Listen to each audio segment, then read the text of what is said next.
श्री शिवाय नमस्तुभ्यम। आप सभी का आपके अपने चैनल आध्यात्मिक सागर में हार्दिक स्वागत है। भगवान भोलेनाथ और माता पार्वती की कृपा आप और आपके परिवार पर सदा बनी रहे। आज आप सुनेंगे शिव महापुराण की कथा का अध्याय 9। भगवान सदा शिव का ध्यान करते हुए पूरी श्रद्धा के साथ आप सभी ओम नमः शिवाय मंत्र का ध्यान कीजिए और इस कथा का श्रवण कीजिए। अगर आपने शिव महापुराण के अध्याय 1 से 8 तक के अध्याय अगर अभी तक नहीं सुने हैं तो आप हमारे चैनल की प्लेलिस्ट में जाकर उसे सुन सकते हैं। तो आइए सुनते हैं आज की कथा। इस कथा में शिव पूजन की सर्वोत्तम विधि का वर्णन और उनके पूजन की अनिवार्य आवश्यकता के प्रतिपादन का वर्णन है। ऋषिगण बोले, हे व्यास शिष्य महाभाग सूत जी, आपको नमस्कार है। आज आपने भगवान शिव की अद्भुत एवं परम पवित्र कथा हमें सुनाई है।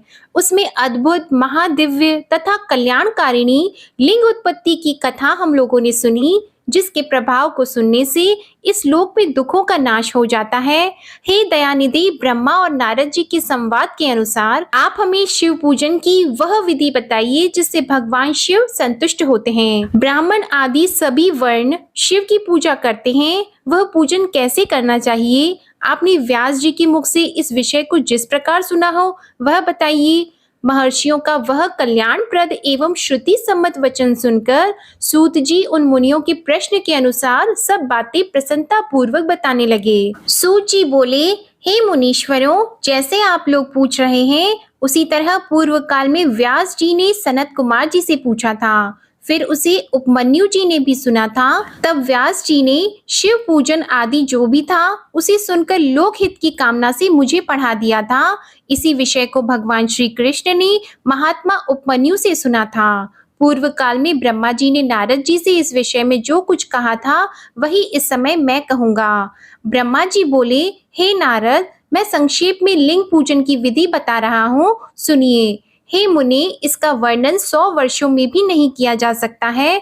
जो भगवान शंकर का सुखमय, निर्मल एवं सनातन रूप है, सभी मनोवांछित फलों की प्राप्ति के लिए उसका उत्तम भक्ति भाव से पूजन करें। दरिद्रता, रोग, दुख तथा शत्रु जनित पीड़ा, ये 4 प्रकार के पाप कष्ट तभी तक रहते हैं जब तक मनुष्य भगवान शिव का पूजन नहीं करता है।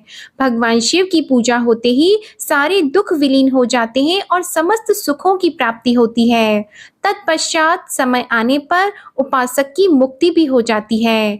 जो मानव शरीर का आश्रय लेकर मुख्यतया संतान सुख की कामना करता है, उसे चाहिए कि संपूर्ण कार्यों और मनोरथों के साधक भगवान महादेव जी की वह पूजा करे। ब्राह्मण आदि वर्ण भी संपूर्ण कामनाओं तथा प्रयोजनों की सिद्धि के लिए क्रम से विधि के अनुसार भगवान शंकर की पूजा करें। प्रातःकाल ब्रह्म मुहूर्त में उठकर गुरु तथा शिव का स्मरण करके पुनः तीर्थों का चिंतन करके भगवान विष्णु का ध्यान करें। हे मुनि, इसके बाद मेरा, देवताओं का और मुनि आदि का भी स्मरण चिंतन करके स्तोत्र पाठ पूर्वक भगवान शंकर जी का विधि पूर्वक नाम ले। इसके बाद शैया से उठकर स्नान आदि से निवृत्त होकर स्वच्छ वस्त्र धारण करें और फिर सुंदर एकांत स्थल में बैठकर संध्या विधि का अनुष्ठान करें। यथा योग्य संध्या विधि करके पूजा का कार्य आरंभ करें। मन को सुस्थिर करके पूजा गृह में प्रवेश कर वहां पूजन सामग्री लेकर सुंदर आसन पर बैठे। पहले न्यास आदि करके क्रमशः महादेव जी की पूजा करें। शिव की पूजा से पहले भगवान गणेश जी की, द्वारपालों की और दिक्पालों की भली भांति पूजा करके बाद में देवता के लिए पीठ की स्थापना करें अथवा अष्टदल कमल बनाकर पूजा द्रव्य के समीप बैठकर उस कमल पर ही भगवान शिव को समासीन करें। तत्पश्चात 3 बार आचमन करके पुनः दोनों हाथ धोकर 3 प्राणायाम करके मध्य प्राणायाम अर्थात कुंभक करते समय त्रिनेत्रधारी भगवान शिव का इस प्रकार ध्यान करें। उनके 5 मुख हैं, 10 भुजाएं हैं, शुद्ध स्फटिक के समान उनकी कांति है। वे सब प्रकार के आभूषणों से विभूषित हैं तथा वे व्याघ्र चर्म का उत्तरीय ओढ़े हुए हैं। उनके सारूप्य की भावना अर्पणा करके मनुष्य सदा के लिए अपने पाप को भस्म कर डाले।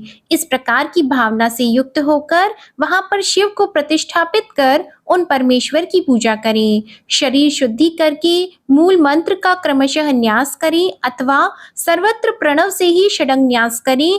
इस प्रकार हृदय आदि न्यास करके पूजा आरंभ करें। पाद्य, अर्घ और आचमन के लिए पात्रों को तैयार करके रखें। बुद्धिमान पुरुष विधि पूर्वक भिन्न भिन्न प्रकार के 9 कलश स्थापित करें। उन्हें कुशाओं से ढककर कुशाओं से ही जल लेकर उन सबका प्रोक्षण करें।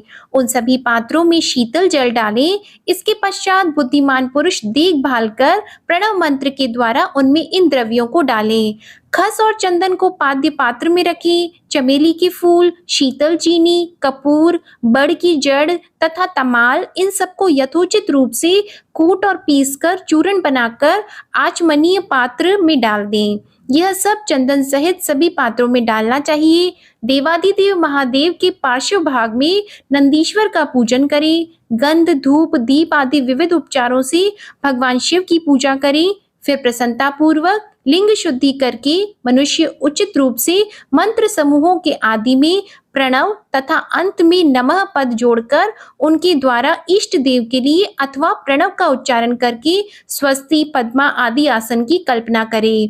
पुनः यह भावना करे कि इस कमल का पूर्व दल साक्षात अणिमा अर्थात ऐश्वर्य रूप तथा अविनाशी है, दक्षिण दल लघिमा है, पश्चिम दल महिमा है और उत्तर दल प्राप्ति है। अग्नि कोण का दल प्राकम्य है, नैतृत्य कोण का दल ईशित्व है, वायव्य कोण का दल वशित्व है, ईशान कोण का दल सर्वज्ञत्व है और उस कमल की कर्णिका को सोम कहा जाता है। इस सोम के नीचे सूर्य है, सूर्य के नीचे यह अग्नि है और अग्नि के भी नीचे धर्म आदि की क्रमशः कल्पना करें। इसके पश्चात चारों दिशाओं में अव्यक्त आदि की तथा सोम के नीचे तीनों गुणों की कल्पना करें। इसके बाद भगवान शिव का मंत्रों के साथ आह्वान करें और फिर आसन पर विराजमान करके रुद्र गायत्री मंत्र के द्वारा इष्ट देव का सानिध्य प्राप्त करें और मंत्रों के द्वारा आराध्य देव का पूजन करें। पाद्य और आचमनीय अर्पित करके अर्घ दें। इसके पश्चात गंध और चंदन मिश्रित जल से विधि पूर्वक रुद्र देव को स्नान कराएं। फिर पंचगव्य निर्माण को विधि से पांचों द्रव्यों को एक पात्र में लेकर प्रणव से ही अभिमंत्रित करके उन मिश्रित गव्य पदार्थों द्वारा भगवान को स्नान कराएं। तत्पश्चात पृथक पृथक दूध, दही, मधु, गन्ने का रस तथा घी से नहलाकर समस्त अभीष्टों के दाता और हितकारी पूजनीय महादेव जी का प्रणव के उच्चारण पूर्वक पवित्र द्रव्यों द्वारा अभिषेक करें। साधक श्वेत वस्त्र से उस जल को यथोचित रीति से छान ले और पवित्र जल पात्र में मंत्र उच्चारण पूर्वक जल डाले। जल धारा तब तक बंद न करें जब तक इष्ट देव को चंदन न चढ़ाएं। तब सुंदर अक्षतों द्वारा प्रसन्नता पूर्वक भगवान शंकर की पूजा करें। उनके ऊपर कुश, अपामार्ग, कपूर, चमेली, चंपा, गुलाब, श्वेत कनेर, बेला, कमल और उत्पल आदि भांति भांति के अपूर्व पुष्पों एवं चंदन से उनकी पूजा करें। परमेश्वर शिव के ऊपर जल की धारा गिरती रहे, इसकी भी व्यवस्था करें और जल से भरे भांति भांति के पात्रों द्वारा महेश्वर को स्नान कराएं। इस प्रकार मंत्र उच्चारण पूर्वक समस्त फलों को देने वाली पूजा करनी चाहिए। इसके बाद हाथ में फूल लेकर खड़ा होके दोनों हाथ जोड़कर इस मंत्र से सर्वेश्वर शंकर की पुनः प्रार्थना करें कि हे शिव, मैंने अनजान में अथवा जानबूझकर जो जप पूजा आदि सत्कर्म किए हों वे आपकी कृपा से सफल हों। इस प्रकार पढ़कर भगवान शिव के ऊपर प्रसन्नता पूर्वक फूल चढ़ाएं और इसके पश्चात स्वस्ति वाचन करके नाना प्रकार की आशी प्रार्थना करें। फिर शिव के ऊपर मार्जन करना चाहिए। इसके बाद नमस्कार करके अपराध के लिए क्षमा प्रार्थना करते हुए पुनरागमन के लिए विसर्जन करना चाहिए। इसके बाद अघोर मंत्र का उच्चारण करके नमस्कार करें। फिर संपूर्ण भाव से युक्त होकर इस प्रकार प्रार्थना करें कि प्रत्येक जन्म में शिव में मेरी भक्ति हो, शिव में भक्ति हो और शिव में ही भक्ति हो। आपके अतिरिक्त दूसरा कोई मुझे शरण देने वाला नहीं है। हे महादेव, आप ही मेरे लिए शरण दाता हैं। इस प्रकार प्रार्थना करके पराभक्ति के द्वारा संपूर्ण सिद्धियों के दाता देवेश्वर शिव का पूजन करें। विशेषतः गले की ध्वनि से भगवान को संतुष्ट करें। तत्पश्चात परिवारजनों के साथ नमस्कार करके अनुपम प्रसन्नता प्राप्त करके समस्त कार्य सुख पूर्वक करते रहें। जो इस प्रकार शिव भक्त भक्ति परायण होकर प्रतिदिन पूजा करता है, उसे अवश्य ही पग पग पर सब प्रकार की सिद्धि प्राप्त होती है। वह उत्तम वक्ता होता है और उसे मनोवांछित फल की निश्चय ही प्राप्ति होती है। रोग, दुख, शोक, दूसरों के निमित्त से होने वाला उद्वेग, कुटिलता, विष और अन्य जो जो कष्ट उपस्थित होते हैं, उसे कल्याणकारी परम शिव अवश्य नष्ट कर देते हैं। उस उपासक का कल्याण होता है। जैसे शुक्ल पक्ष में चंद्रमा बढ़ता है, वैसे ही शंकर जी की पूजा से उसमें अवश्य ही सद्गुणों की वृद्धि होती है। तब नारद जी बोले, हे ब्रह्मा, हे तात, आप धन्य हैं क्योंकि आपकी बुद्धि भगवान शिव में लगी हुई है। हे विधि, आप पुनः इसी विषय का सम्यक प्रकार से विस्तार पूर्वक मुझसे वर्णन कीजिए। तब ब्रह्मा जी बोले, हे तात, एक समय की बात है, कमल से उत्पन्न होने वाले मैंने चारों ओर से ऋषियों और देवताओं को बुलाकर प्रेम पूर्वक सुंदर और मधुर वाणी में कहा, यदि आप सब नित्य सुख प्राप्त करने की इच्छा रखते हैं और नित्य अपनी मनोरथ को सिद्धि चाहते हैं, तो मेरे साथ क्षीर सागर के तट पर आएं। इस वचन को सुनकर वे सब मेरे साथ वहां पर गए, जहां सर्व कल्याणकारी भगवान विष्णु निवास करते हैं। हे मुनि, वहां पर जाकर सभी देवता भगवान जगन्नाथ, देव देवेश्वर जनार्दन विष्णु को हाथ जोड़कर प्रणाम करके खड़े हो गए। ब्रह्मा आदि उन उपस्थित देवताओं को देखकर मन में भगवान शिव के चरण कमल का स्मरण करते हुए भगवान विष्णु कहने लगे, हे ब्रह्मा आदि देवों और ऋषियों, आप लोग यहाँ किस लिए आए हैं? प्रेम पूर्वक कुछ कहें। इस समय कौन सा कार्य आ पड़ा है? तब ब्रह्मा जी बोले, भगवान विष्णु के द्वारा ऐसा पूछने पर मैंने उन्हें प्रणाम किया और उपस्थित उन सभी देवताओं से कहा कि इस समय आप सबके आने का क्या प्रयोजन है, इसका निवेदन आप सब करें।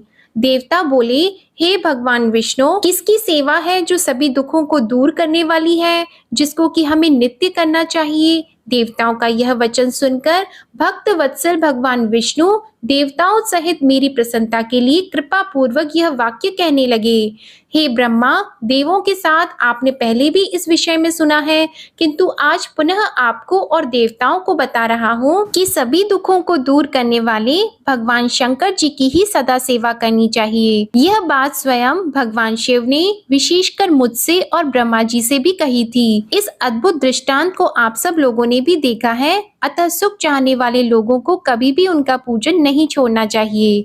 देव देवेश्वर भगवान शंकर के लिंग मूर्ति रूप महेश्वर का त्याग करके अपने बंधु बांधवों सहित तार पुत्र नष्ट हो गए थे। शिव की आराधना का परित्याग करने के कारण वे सब मेरे द्वारा माया से मोहित कर दिए गए और जब वे भगवान शिव की भक्ति से वंचित हो गए तब वे नष्ट हो गए और ध्वस्त हो गए।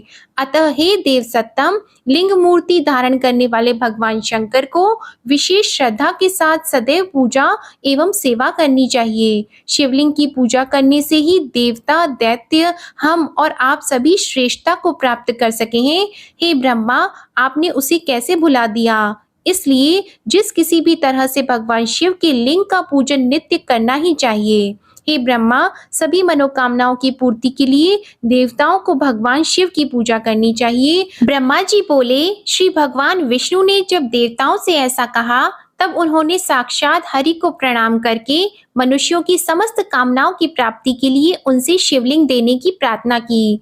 उसको सुनकर भगवान विष्णु ने विश्वकर्मा से कहा, हे मुनि श्रेष्ठ, मैं तो जीवों का उद्धार करने में तत्पर हूँ। हे विश्वकर्मन, मेरी आज्ञा से आप भगवान शिव के कल्याणकारी लिंगों का निर्माण करके उन्हें सभी देवताओं को प्रदान कीजिए। ब्रह्मा जी बोले, तब विश्वकर्मा ने अधिकार के अनुसार शिवलिंगों का निर्माण करके मेरी और विष्णु जी की आज्ञा से उन सभी शिवलिंगों को उन देवताओं को प्रदान किया। देवताओं की हित कामना के लिए भगवान श्री विष्णु ने उन्हें शिवलिंग प्रदान करके मुझ ब्रह्मा से शिव का पूजन विधान भी बताया। उनके द्वारा कहे गए शिवलिंग के उस पूजन विधान को सुनकर प्रसन्न चित्त मैं ब्रह्मा देवताओं के साथ अपने स्थान पर लौट आया। हे मुने, वहां आकर के मैंने सभी देवों और ऋषियों को संपूर्ण अभीष्ट की सिद्धि करने वाले शिवलिंग के पूजन विधान को बताया। ब्रह्मा जी बोले, हे सभी देवताओं और ऋषियों सुनिए, मैं प्रसन्नता पूर्वक आप सबसे शिव पूजन की उस विधि का वर्णन करने जा रहा हूँ जो भोग और मोक्ष को देने वाली है। हे देवों, हे मुनीश्वरों, सभी जीव जंतुओं में मनुष्य का जन्म प्राप्त करना दुर्लभ है, उसमें भी उत्तम कुल में जन्म लेना तो अत्यंत दुर्लभ है। उत्तम कुल में भी सदाचारी ब्राह्मणों के यहाँ जन्म लेना अच्छे पुण्यों से ही संभव है। अतः भगवान सदाशिव की प्रसन्नता के लिए सदैव स्ववर्णाश्रम विहित कर्म करते रहना चाहिए। जिस जाति के द्वारा जो जो सत्कर्म बताया गया है उस कर्म का उल्लंघन नहीं करना चाहिए। जितनी संपत्ति हो उसके अनुसार दान कर्म जरूर करना चाहिए। कर्ममय सहस्त्रों यज्ञों की अपेक्षा तप यज्ञ श्रेष्ठ है। सहस्त्रों तप यज्ञों की अपेक्षा जप यज्ञ का महत्व अधिक है। ध्यान यज्ञ से बढ़कर तो कोई वस्तु है ही नहीं। ध्यान ज्ञान का साधन है, क्योंकि योगी ध्यान के द्वारा अपने इष्ट देव एक रस सदाशिव का साक्षात्कार करता है। भगवान सदाशिव सदैव ध्यान यज्ञ में तत्पर रहने वाले उपासक के सानिध्य में रहते हैं जो विज्ञान से संपन्न हैं। उनकी शुद्धि के लिए किसी प्रायश्चित आदि की आवश्यकता नहीं है। हे ब्रह्मा, जो ब्रह्मावेद विशुद्ध ब्रह्म विद्या के द्वारा ब्रह्म साक्षात्कार कर लेते हैं, उन्हें क्रिया सुख दुख, इस धर्म अधर्म, जप होम ध्यान और ध्यान विधि को जानने तथा करने की आवश्यकता नहीं है। वे विद्या से सदा निर्विकार रहते हैं और अंत में अमर हो जाते हैं। इस शिवलिंग को परमानंद देने वाला विशुद्ध कल्याण स्वरूप अविनाशी सर्वव्यापक तथा योगियों के हृदय में अवस्थित रहने वाला जानना चाहिए। हे द्विजों, शिवलिंग दो प्रकार का बताया गया है, बाह्य और अभ्यंतर। बाह्य लिंग को स्थूल और अभ्यंतर लिंग को सूक्ष्म माना गया है। इस प्रकार जब तक मनुष्य को ज्ञान की प्राप्ति न हो जाए तब तक उसे कर्म विहित स्थूल या सूक्ष्म शिवलिंग का निर्माण आदि करके सदा शिव की ही आराधना करनी चाहिए। और जब तक मनुष्य गृहस्थ आश्रम में रहे तब तक प्रेम पूर्वक उसे 5 देवताओं की, गणेश, सूर्य, विष्णु, शिव तथा देवी की और उनमें भी सर्वश्रेष्ठ भगवान सदाशिव की प्रतिमा का पूजन करना चाहिए अथवा मात्र सदाशिव की ही पूजा करनी चाहिए। एकमात्र वे ही सबके मूल कहे गए हैं। हे देवों, जैसे जड़ के सींचे जाने पर सभी शाखाएं स्वतः तृप्त हो जाती है, वैसे ही सर्वदेवमय सदाशिव के ही पूजन से सभी देवताओं का पूजन हो जाता है और वे प्रसन्न हो जाते हैं। अतः सभी प्राणियों के कल्याण में लगे हुए मनुष्य को चाहिए कि वह सभी कामनाओं की फल प्राप्ति के लिए संसार का कल्याण करने वाले भगवान सदाशिव की पूजा करे। नारद जी बोले, हे महाभाग, हे देवश्रेष्ठ, आप धन्य हैं। आपने आज यह शिव की परम पावनी अद्भुत कथा सुनाई है। इसमें सदाशिव की लिंग उत्पत्ति की जो कथा हमने सुनी है वह महादिव्य, कल्याणकारी और अद्भुत है, जिसके प्रभाव मात्र को ही सुनकर दुख नष्ट हो जाते हैं। इस कथा के पश्चात जो हुआ उसका महात्म्य और उसके चरित्र का वर्णन करें। यह सृष्टि किस प्रकार से हुई इसका भी आप विशेष रूप से वर्णन करें। ब्रह्मा जी बोले, आपने यह उचित ही पूछा है। तदंतर जो हुआ और मैंने जैसा पहले सुना है वैसा ही मैं संक्षेप से कहूँगा। हे विप्रेंद्र, जब सनातन देव शिव अपने स्वरूप में अंतर ध्यान हो गए तब मैंने और भगवान विष्णु ने महान सुख की अनुभूति की। तदंतर हम दोनों ब्रह्मा और विष्णु ने अपने अपने हंस और वराह रूप का परित्याग किया। सृष्टि संरचना और उसके पालन की इच्छा से हम दोनों उस शिव की माया के दोनों प्रकारों से घिर गए। नारद जी बोले, हे विदे, हे महाप्राज्ञ ब्रह्मा, मेरे हृदय में महान संदेह है। अतुलनीय कृपा करके शीघ्र ही उसको नष्ट करें। अन्य रूपों को छोड़कर आप दोनों ने हंस और वराह का ही रूप क्यों धारण किया, इसका क्या कारण है, बताइए। सूत जी बोले, महात्मा नारद जी का यह वचन सुनकर ब्रह्मा ने भगवान शिव के चरणाविंदों का स्मरण करके आदर पूर्वक यह कहना प्रारंभ किया कि हंस की निश्चल गति ऊपर की ओर गमन करने में ही होती है। जल और दूध को पृथक पृथक करने के समान तत्व और अतत्व को भी जानने में वह समर्थ होता है। अज्ञान एवं ज्ञान के तत्व का विवेचन हंस ही कर सकता है। इसलिए सृष्टिकर्ता मुझ ब्रह्मा ने हंस का रूप धारण किया। हे नारद, प्रकाश स्वरूप शिव तत्व का विवेक वह हंस रूप प्राप्त न कर सका, अतः उसे छोड़ देना पड़ा।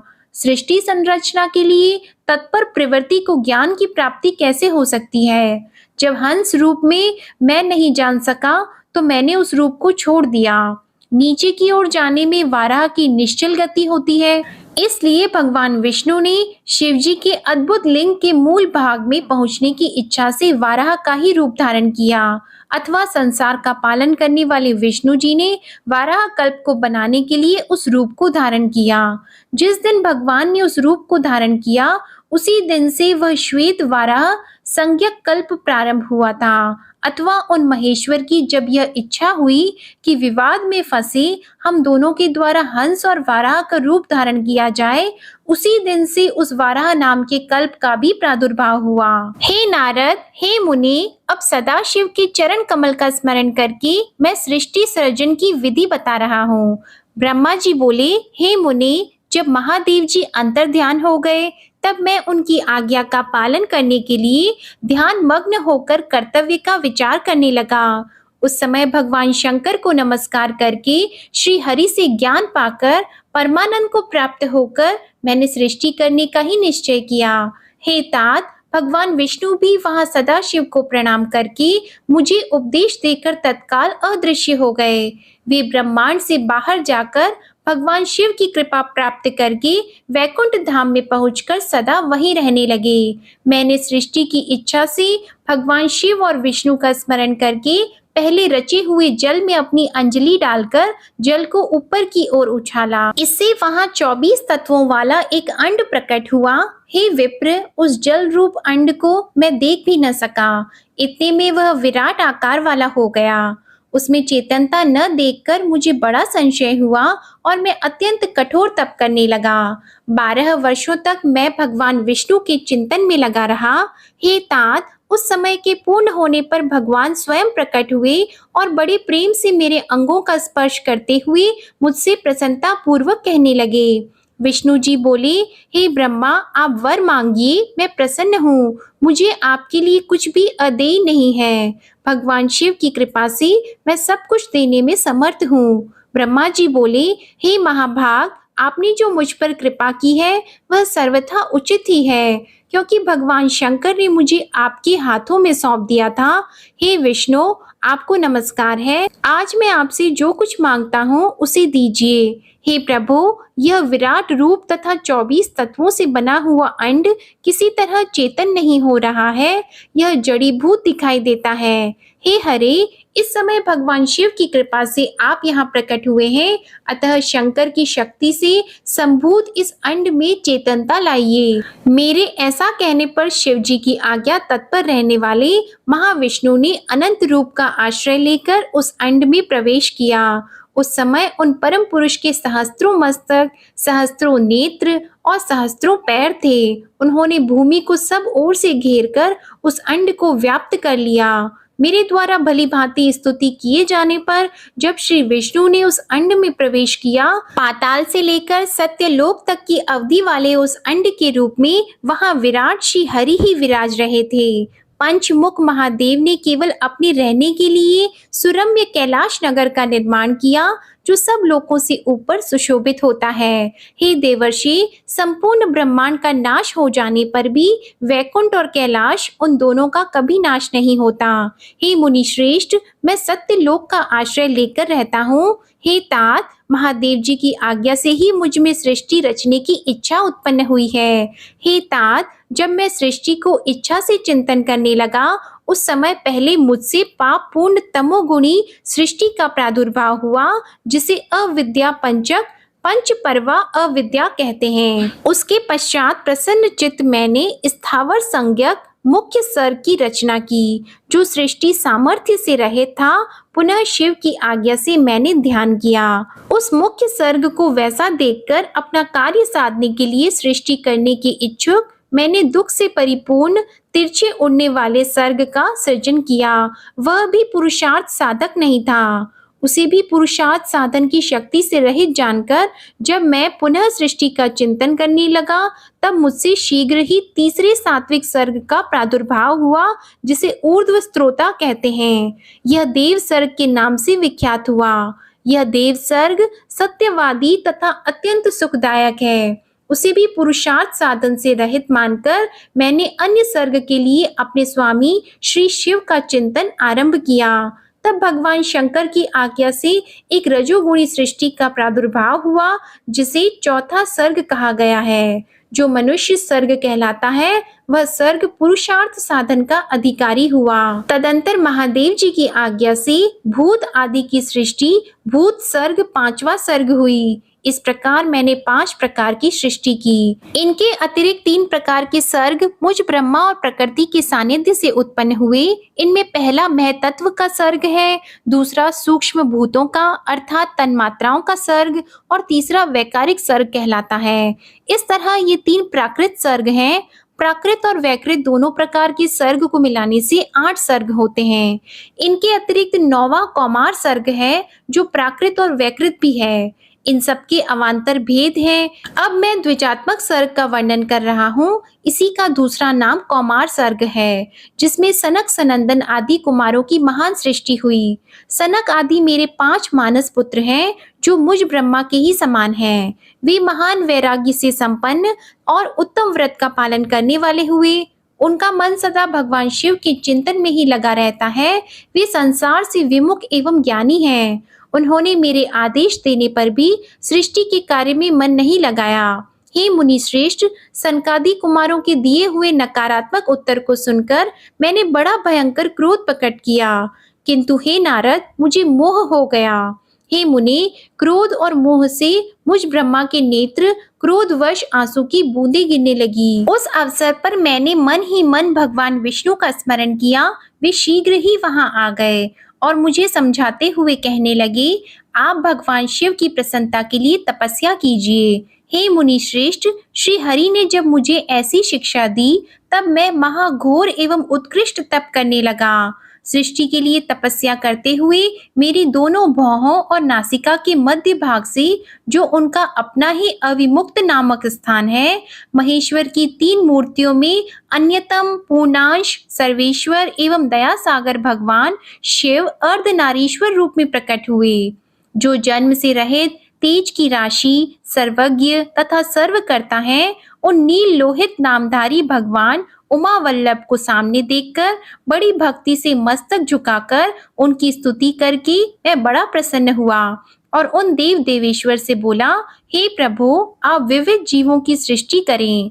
मेरी यह बात सुनकर उन देवाधिदेव महेश्वर रुद्र ने अपने ही समान बहुत से रुद्र गणों की सृष्टि की। तब मैंने स्वामी महेश्वर महारुद्र से फिर कहा, हे देव, आप ऐसे जीवों की सृष्टि करें जो जन्म और मृत्यु के भय से युक्त हों। हे मुनि श्रेष्ठ, मेरी ऐसी बात सुनकर करुणा सागर महादेव जी हंसकर मुझसे कहने लगे।